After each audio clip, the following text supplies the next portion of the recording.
ये एक सर्द रात थी जब सारा ने एक पुरानी खाली हवेली में कदम रखा। लोग इस जगह को मौत की हवेली कहते थे क्योंकि यहाँ कई सालों से कोई नहीं आया था। गांव के बुजुर्गों का कहना था कि इस हवेली में एक पुरअसरार औरत की रूह भटकती है जो हमेशा अपने खोए हुए बच्चे को तलाश करती रहती है।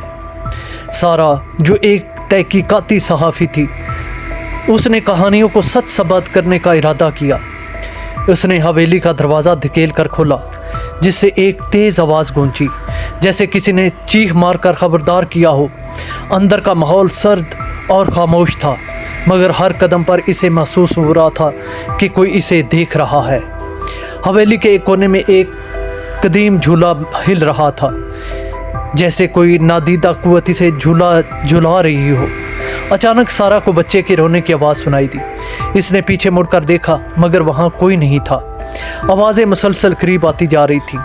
इसका दिल तेज़ी से धक धक करने लगा। जैसे ही वो हवेली के अंदरूनी हिस्से की तरफ बढ़ी, इसे एक आईना नज़र आया जिसमें इसकी परछाई के साथ एक और शक्ल दिखाई देने लगी, एक औरत की जिसके हाथों में एक बच्चा था। सारा ने चीख मारकर आईने को तोड़ने की कोशिश की, लेकिन आईने में दिखने वाली औरत मुस्कुरा रही थी। इसकी आंखें सारा को देख रही थीं, जैसे वो इसे अपने साथ बुलाना चाहती हो। अचानक हवेली के दरवाजे ज़ोर से बंद हो गए और अंधेरा छा गया।